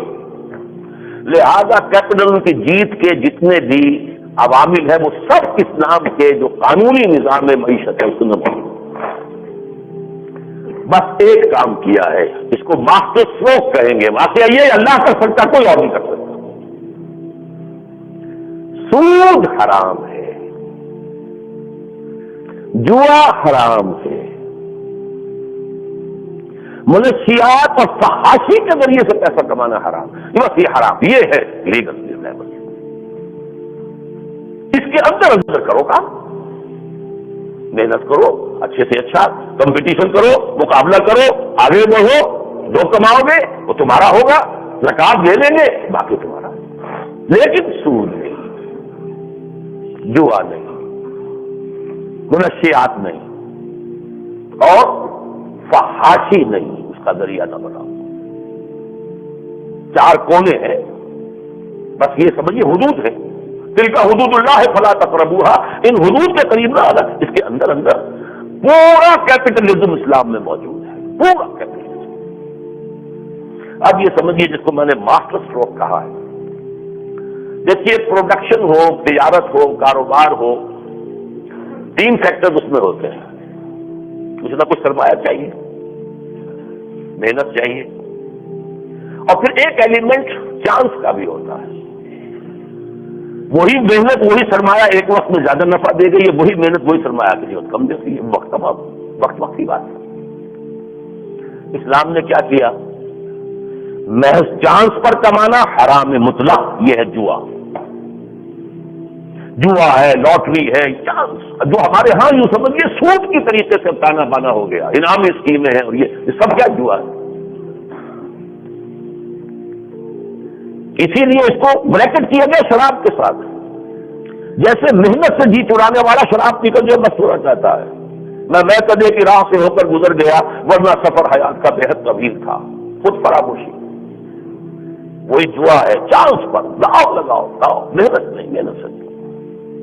اسی لیے بریکٹ کیا دونوں کو. انما الخمر والمیسر, یہ دونوں چیزیں جو ہیں یہ بہت ہی رجس من عمل شیطان. ایک کام تو یہ کر دیا, یہ چونکہ بہت ہی واضح بات ہے اس لیے میں نے اس کو پہلے ڈسپوز آف کر دیا. محض چانس پر کمائی حرام. اچھا, محض سرمایہ سے سرمایہ کمانا حرام.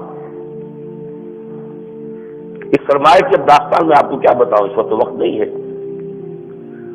ایچ جی ویلز نے لکھا تھا یہ کہ رومن امپائر کے زمانے میں اصل میں کوائن شروع ہوا ہے, سکہ, کرنسی, اور انسان کو یہ پتہ نہیں تھا کہ کتنی بڑی لعنت کا توق اس نے اپنی گردن میں ڈال دیا ہے. پہلے کیا ہوتا تھا, بارٹر تھا. ایک آدمی نے کھیت میں کام کیا, دانے اس سے فصل لی ہے, گندم ہے اس کے پاس, دوسرے نے کرگے پہ بیٹھ کر کپڑا بنا ہے, اس سے کپڑا چاہیے, اسے دانے چاہیے, بارٹر کر لو بھائی, تم کپڑا لے لو, مجھے دانے دے دو. اب ہولڈنگ کیسے ہوگی, کتنے دانے رکھ لے گا اپنے پاس اور کتنا کپڑا اسٹاک کر لے گا, ہولڈنگ ہو ہی نہیں سکتی. مارکیٹ کو مینیپولیٹ کرنے کا کوئی ذریعہ ہے ہی نہیں, اوپر نیچے اپنی مرضی سے کر دینا, کیسے کریں گے, نہیں کر سکتے. Simple demand and supply, demand and supply. جب کرنسی ہو گئی, 1 تولہ سونا مساوی ہے 10 من گندم کے. تولہ اپنے رکھا ہوا ہے, اب یہ مساوی 10 من گندم کے. سونا تو رکھ سکتا ہوں نا اپنے پاس. یہ جو ایک پرچیزنگ پاور ہے سونے کی اور چاندی کی, یہی ہے جس نے لعنت پیدا کی ہے.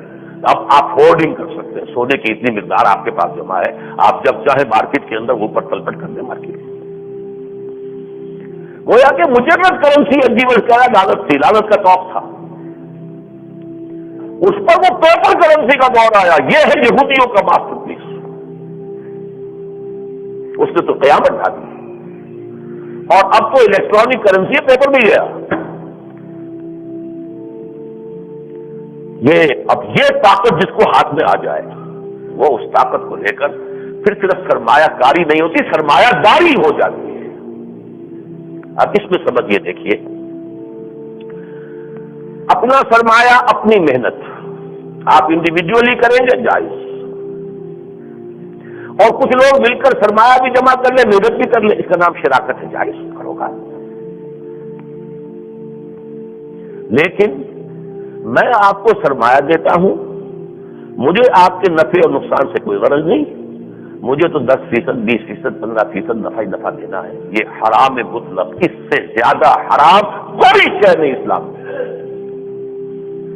یہاں مجرد سرمایہ سرمایہ کو کھینچ رہا ہے، پیسہ پیسے کو کھینچتا ہے، پیسہ پیسے کو کھینچتا ہے، اس کا بیڑا غرق ہو گیا اور تب بھی آپ نے تو لینا۔ شاہی لاک جو ہے وہ تو اپنا پاؤنڈ آف فلیش لے کر کھڑا ہوگا۔ یہ ہے خباثت سود کی، یہ ہے حرمت جس کے خلاف اللہ اس کے رسول کی طرف سے اعلان جنگ۔ اسی طریقے سے اب دیکھیں اس میں ایک بات ہے، یہ چونکہ ہمارا دین جو ہے دین فطرت ہے، فاطر السماوات والارض کا بنایا ہوا ہے، اور وہ ہمارا فاطر فطرت بھی یہ جانتا ہے تقاضے ہمارے۔ تو انسانی معاشرے میں کچھ سچویشن ایسی ہوتی ہیں کہ جن میں کہیں ضرورت پیش آ جاتی ہے، مثلاً ایک بیوہ ہے، اس کے پاس رقم ہے، وہ خود کام نہیں کر سکتی، وہ کسی دوسرے شخص کو جو تجارت کر سکتا ہے وہ رقم دے دیتی ہے، تم کام کرو، اس کا نام مزاربت ہے۔ ایک کا سرمایہ ہے، وہ کام نہیں کر رہا ہے، وہ بیوہ ہے یا بوڑھا ہے یا کوئی بھی ہے، جوان بھی ہو، وہ جائز ہے تو ہر ایک کے لیے ہے، سرمایہ ہے وہ کام نہیں کر رہا ہے۔ یہ اعتراض ہو سکتا ہے ٹیکنیکلی کہ یہاں پہ اگر اسے نفع مل رہا ہے تو بغیر محنت کے مل رہا ہے، ایک مشابہت سود سے ہو گئی جزوی مشابہت، لیکن دیکھیے شریعت کیسے اس کو بیلنس کرتی ہے۔ بیلنس اس طرح کیا ہے، اگر نقصان ہو گیا تو کام کرنے والے پر تاوان نہیں ہوگا، سارا اسی کا گیا جس کا پیسہ تھا۔ Take risk only and solely on you, risk جتنا بھی ہے وہ سارا آپ پر ہوگا، اس عامل پر نہیں ہوگا۔ عامل کی محنت سے تمہارا سرمایہ گیا، تم یہ نہیں کہہ سکتے صاحب میں نے تو آپ کو 1 لاکھ دیا تھا کوئی تو دو واپس نہیں گیا، وہ تو ڈوب گیا۔ مزاربت میں یہ بیلنس کیا گیا ہے تاکہ معاشرے کی ایک حقیقی ضرورت کو پورا کیا جا سکے۔ اگرچہ اس میں جو بھی اضافے ہو رہے ہیں آج دنیا میں وہ بے معجل اور بے مرابحہ کے حوالے سے ان کو میں غلط سمجھتا ہوں، لیکن میں اس وقت فنڈامنٹلز آپ کو بتا رہا ہوں جو اس وقت اسلام کا شراکت، بھائی ہمارا مال بھی سرمایہ بھی جمع ہو گیا، ہم محنت بھی سب مل جل کر کریں گے، لیجیے کام کرتے ہیں، اب نفع تقسیم کر لیں گے، ٹھیک ہے، نقصان ہو گیا وہ بھی تقسیم ہو جائے گا۔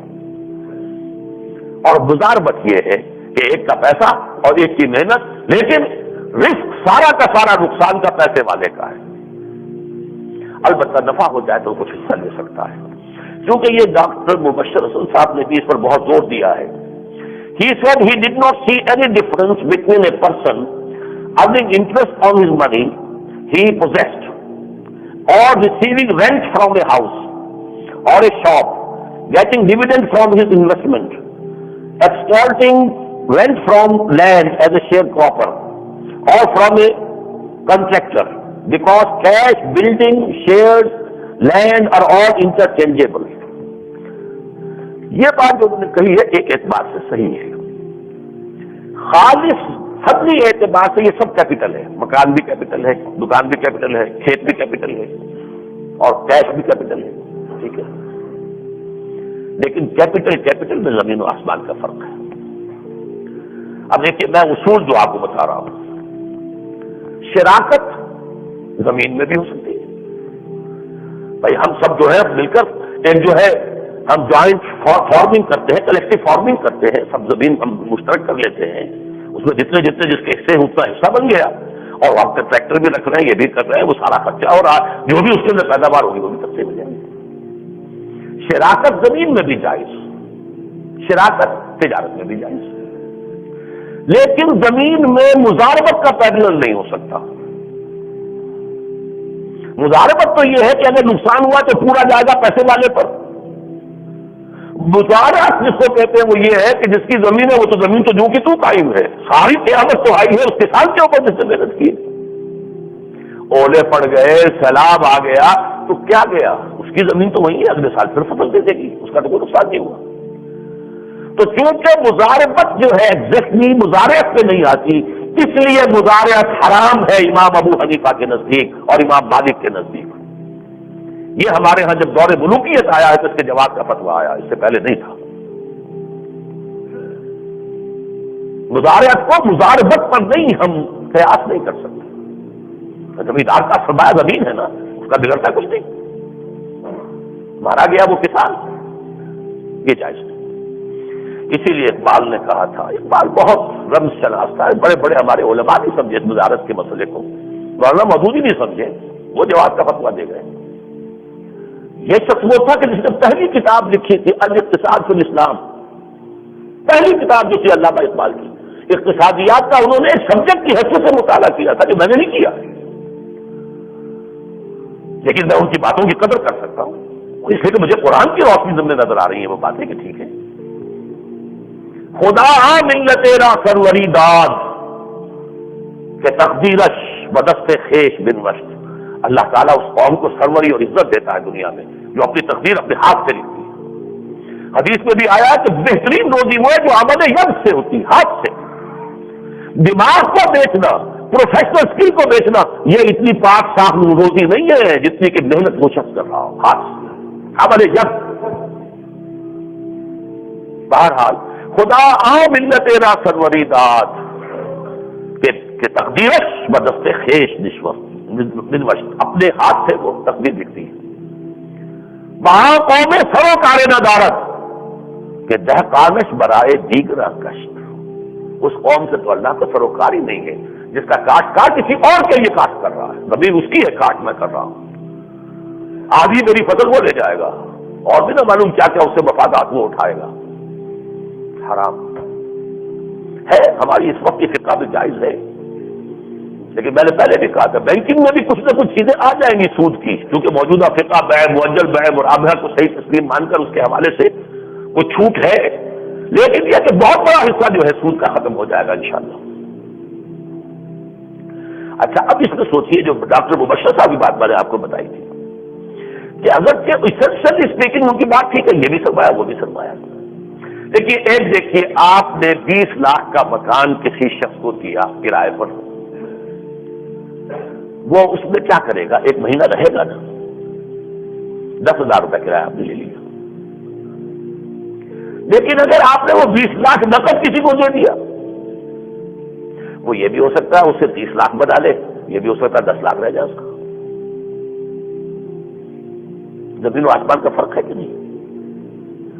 ایک فلوئڈ کیپٹل ہے جو بہت سی شیپس اختیار کر سکتا ہے، ایک فکس کیپٹل ہے جس کی شیپ تو بدلے گی نہیں بھائی، ایک مہینہ رہے گا پھر وہ مکان آتا ہے، کیونکہ ایک مہینے کے اندر 10 لاکھ کا تو نہیں رہ جائے گا، اور 10 لاکھ کا رہ جائے گا تو آپ کا رہ جائے گا نا، اس کرایہ دار کا تو نہیں ہے، کرایہ دار کا تو کوئی سروکار نہیں، اس سے قیمت بڑھتی ہو یا کم ہوتی ہے جائیداد تو مالک کی ہے، اس میں یہ ہے کہ جو کرایہ دار کا تو فائدہ نہیں، 10,000 کرایہ دینا تھا دے دیا، ایک مہینے رہا ہے وہ اس سے اس کے فائدے، اسی لیے کرایہ حرام نہیں ہے جس کو ان کی جو مغالطہ وہ جو ہو رہا ہے۔ ہاں جہاں کرائے میں بھی استحصال کا ایلیمنٹ شامل ہو جائے جب وہاں کرایہ حرام ہے، حضور نے فرما دیا من اکل کرا ارض مکہ کا فقط اکل الربا، جس نے مکے کی زمین کا کرایہ کھایا اس نے سود کھایا۔ یہ سارے ہمارے جو ہے یہ سعودی جو سیٹ ہیں وہ سود کھا رہے ہیں، اس لیے کہ لوگوں کو وہاں آنا ہے حج کے لیے تو بسپاش کر رہے ہیں۔ حضرت عمر نے تو حکم دیا تھا اپنے بڑے پھاٹک کھلے رکھو، جو بھی حاجی آئے تمہارے یہاں باہر کوئی جگہ جرا ڈال دے بیٹھ جائے، دروازے بند کرنا جو ہے وہ ممنوع تھا۔ ہاں بالکل اپنی پرائیویسی کی جگہ ہے جو اس کو اپنے علیحدہ رکھو، باقی اگر کوئی ہے کھلا چھوڑو اس کو تاکہ لوگ حاجی آئیں وہاں ڈیرے لگائیں۔ اور اس وقت سب سے بڑا خرچ جو ہوتا ہے وہ کرایہ کا ہوتا ہے، اور حقیقت ہیلا کیا ہے، ہم زمین کا کرایہ نہیں لے رہے، ہم تو اوپر انویسٹمنٹ کی اس کا کرایہ لے رہے ہیں۔ یہ ساری انویسٹمنٹ لے جاؤ یہاں سے 100 میل دور اور پھر جب تمہیں کون کرایہ دے گا وہاں پر؟ وہ کرایہ تو مل رہا ہے زمین کی وجہ سے۔ اسی طرح مکان کا اجارہ، زمین کا بھی اجارہ ہو سکتا ہے، لیکن میرے نزدیک وہ زمین کا اجارہ جو ہے وہ زمین کی زراعت کے لیے نہیں۔ وہ شخص کارخانہ بنانا چاہتا ہے 100 سال کے لیے آپ سے آپ کا زمین کا جو ہے کوئی ٹکڑا کرایہ پر لے لیتا ہے، لیز پر لے لیتا ہے۔ میکڈونلڈ ابھی یہاں پہ بن رہا ہے لنک روڈ پر، انہیں وہ کرایہ پر لی ہے جگہ، اپنی جگہ خریدی نہیں ہے، تو 30 سال کا کرایہ جو ہے انہوں نے سب کے ہمارا جو ہوگا اس کا مجھے پیسے دے دیے، جاؤ بنا دو، بنا رہا ہے زمین کا مالک۔ لیکن کرایہ وہ دے چکے ہیں، کرایہ دیا، اس کے بعد 30 سال کے بعد وہ اصل مالک کی ملکیت ہو جائے گی. تو کرایہ ہو سکتا ہے زمین کا، لیکن زمین جب خود فیکٹر آف پروڈکشن میں آ جائے گی، جب پیداوار اس میں نہیں، زمین جہاں فیکٹر آف پروڈکشن نہیں ہے اس میں کرایہ ہو سکتا ہے. تو اس حوالے سے اصل میں نے عرض کیا نا کہ یہ چیزیں چونکہ سامنے نہیں ہیں، مطالعہ ہے نہیں، غور و فکر کیا نہیں. دو ہی اکانومیز ہیں جن سے یہ واقف ہے، یا کیپٹلسٹک یا سوشلسٹک. اسلام نے جس طرح بلینڈ کیا ہے ساری کیپٹلزم کی اچھائیاں جو ہے جمع کر دی اپنے لیگل سسٹم میں، اور ساری اس کی قباحتیں جو ہے سود حرام، جوا حرام، منشیات کا حبابلہ حرام، فحاشی کے ذریعے سے پیسہ کمانا حرام، یہ 4 پابندیاں لگ جائیں، پھر دیکھیں سرمایہ کیسے ننگا کھیل کھیلے گا، کیسے ننگا ناچ ناچے گا. اس کو کہتے ہیں چیننگ دی کیپٹل. یہ سرمایہ جن کی طرح ہے، جنات سے کام لیتے تھے حضرت سلیمان تو انہیں چینوں کے اندر زنجیروں میں جکڑا ہوا تھا، مقررین فی الاسفار.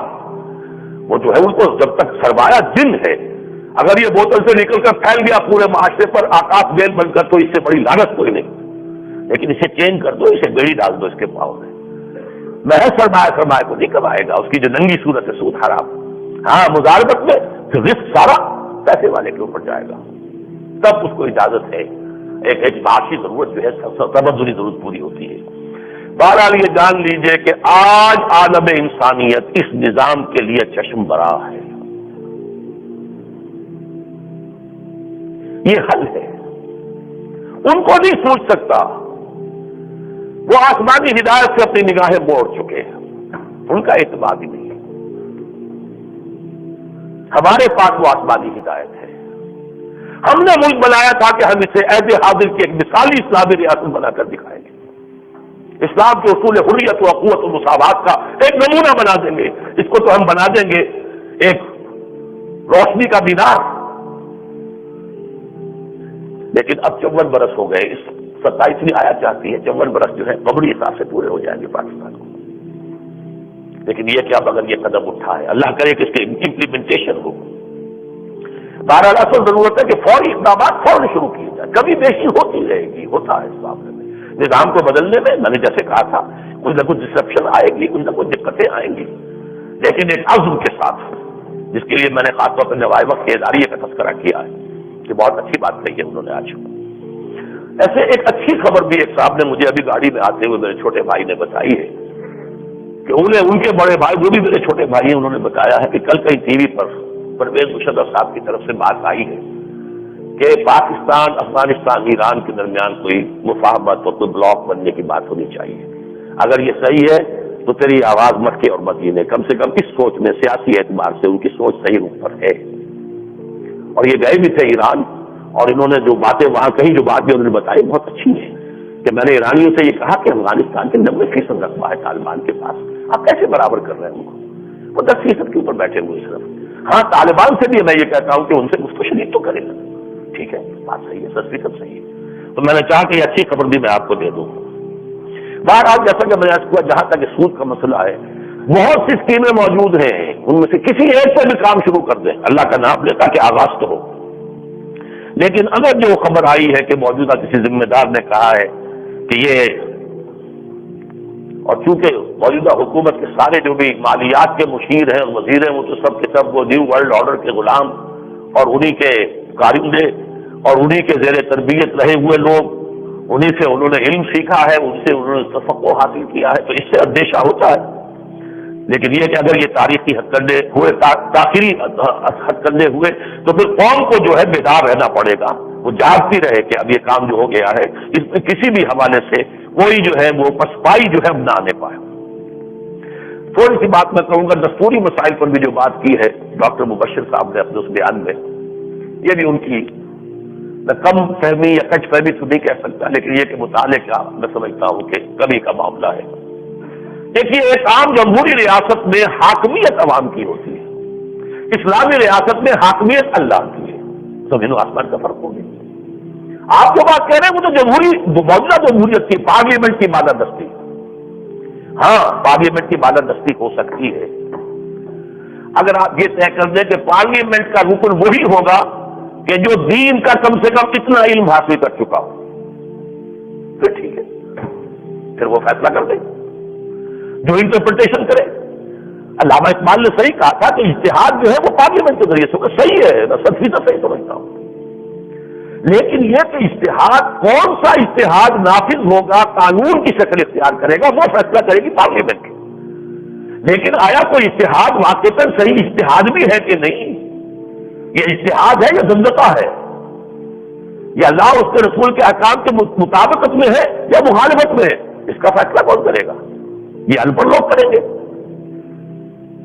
جو پڑھے لکھے بھی ہیں تو دین کے اعتبار سے تو ان پڑھ ہے، وہ پڑھے ہوا، ویسے تو ہمارے ہاں انگوٹھا چھاپ لوگ بھی آتے ہیں، لیکن چلے جو پڑھے لکھے دین کے طرف سے تو ان پڑھ ہے، لکھے پڑھے ان پڑھ، وہ فیصلہ نہیں کر سکتے۔ کیا کہہ دیجیے، اب آپ نا کلیہ شریعہ بنائیے، شریعت یونیورسٹی بنائیے، اس کے صرف فضلاء جو ہوں گے صرف وہ اسمبلی میں جا سکتے ہیں تو ہمیں کوئی اعتراض نہیں، لیکن یہ کہ اس سے آپ کا جمہوری بیس جو ہے وہ بہت ہی محدود ہو جائے گا۔ بہتر یہ ہے کہ آپ عوام کو تو آنے دیں، ان کے نمائندے آ جائیں، قانون سازی کا حق پارلیمنٹ کو ہی ہوگا، لیکن آیا کوئی قانون کتاب و سنت سے تجاوز کر گیا یا نہیں کر گیا، whether it is within the limits of the Quran and Sunnah or it has exceeded the limits، یہ تو بڑا ٹیکنیکل مسئلہ ہے، یہ انگوٹھا چھاپ کے حوالے تو ہم نہیں کر سکتے، یا پڑھے لکھے ان پڑھوں کے حوالے نہیں کر سکتے، یہ سپریم کورٹ فیصلہ کرے گی۔ واقعہ یہ ہے کہ جو کچھ نظام بنایا تھا ضیاء الحق صاحب نے، میں نے کئی دفعہ کہا بہترین نظام ہے، صحیح ترین نظام ہے۔ اگرچہ زیادتی ان کی یہ تھی کہ ہتھکڑیاں بھی پہنا دی تھی، بیڑیاں بھی ڈالتی تھی، اس پر میں نے تنقید کی ہے، جو بھی کی ہے وہ تو آپ کے، میں اس وقت نہیں جانا چاہتا دوبارہ اس میں، لیکن نظام اصول صحیح ہے کہ ایک کورٹ ہے، اور یہ بھی ڈپلیسٹی ختم ہو جائے گی کچھ عرصے کے بعد کہ ایک ہی کورٹ جو ہے وہی فیصلہ کرے گی کتاب و سنت کے مطابق۔ لیکن جب تک ہمارے ججز میں ایسے لوگ نہیں ہیں جو قرآن و سنت کے واقف ہوں، عالم ہوں، لہٰذا یہ شریعت کورٹ اور شریعت اپیلیٹ بینچ میں ایک دو علماء کو بھی رکھا جائے، یہ ضروری ہے، ورنہ یہ ہے کہ جب ہو جائیں گے لوگ ایسے، ان کو اپنی تعلیم ہوگی، آپ کے اپنے لا کالج میں شریعت پڑھائی جائے گی، تو پھر یہ ڈپلیسٹی کی ضرورت نہیں رہے گی۔ لیکن بہرحال پارلیمنٹ کو بالادستی ہو سکتی ہے صرف اسی وقت اگر طے کر دیا جائے کہ پارلیمنٹ میں صرف شریعت سے واقف اور شریعت کے جاننے والے لوگ ممبر بن سکتے ہیں، اور نہیں بن سکتے، ورنہ آپ سپریم کورٹ کے حوالے کر دیجیے۔ بہرحال میں نے اس وقت جو باتیں عرض کی ہیں آپ سے، اس کے ضمن میں اب میں اپنی 2 کتابوں کا ذکر کر رہا ہوں۔ یہ رمضان مبارک ہے، اس میں پیسے خرچ کریں گے اگر نیک نیتی کے ساتھ تو آپ کو اللہ تعالیٰ اجر و ثواب بھی 70 گنا دے گا۔ مجھے معلوم آج مہینے کا آخری دن ہے، لیکن یہ اس کے باوجود خطبات خلافت میری ایک کتاب ہے جس میں اسلامی سیاست کیا ہے، اسلامی معیشت کیا ہے، اسلامی معاشرت کیا ہے، خلافت اصل میں کسے کہتے ہیں، آج کی خلافت کیا ہوگی، جو کہ اس دور کی سب سے بڑی ضرورت ہے۔ مجھے تو حیرت ہوئی ڈاکٹر مبشر کا یہ بیان پڑھ کر، ڈان میں چھپا ہے کہ ہمارے ٹاپ کے جو دانشور ہیں وہ کس درجے ناواقف ہے اسلام کے نظام سے۔ بہت ضرورت ہے اس کی، ان دانشوروں کو پہنچائیے یہ چیز۔ عید الفطر کے عید کارڈ 25-50 روپے کے دینے کی بجائے کتابیں دیجیے لوگوں کو، لکھ دیجیے اس پر تحفہ عید الفطر من جانب فلاں دیجیے۔ لیکن چھوٹی کتاب ہے وہ تو بہت ہی تھوڑی سی ہے، وہ لے آئے ہیں ہم یہاں پر، اسلام کا معاشی نظام، جس کے چند باتیں میں نے آج آپ کو یہاں بتائی، فنڈامنٹل اصول۔ یہ کتابیں لیجیے، خود پڑھیے اور انہی ایام میں پڑھیے۔ ابھی ایک ہفتہ باقی رمضان مبارک کا، اس وقت آپ کے بھی روحانی مسام کھلے ہوئے ہیں، روحانی آنکھیں کھلی ہوئی ہیں، روحانی کان کھلے ہوئے ہیں، روحانی عقل کھلی ہوئی ہے، تو انشاءاللہ یہ چیزیں جو ہے بڑی آسانی کے ساتھ بانٹ پائیں گے، اور پھر اپنے دوستوں کو پہنچائیے، اپنے عزیزوں کو دیجیے۔ یہاں جتنی تعداد لائیں کم ہو تو آپ آ کر ہمارے قرآن اکیڈمی سے لیجیے، جتنی دینی ہو لیجیے، پہنچائیے۔ اس ہفتے کے دوران عید کا تحفہ ان کو بنائیے۔ اقول قولی ھذا واستغفر اللہ لی ولکم ولسائر المسلمین والمسلمات۔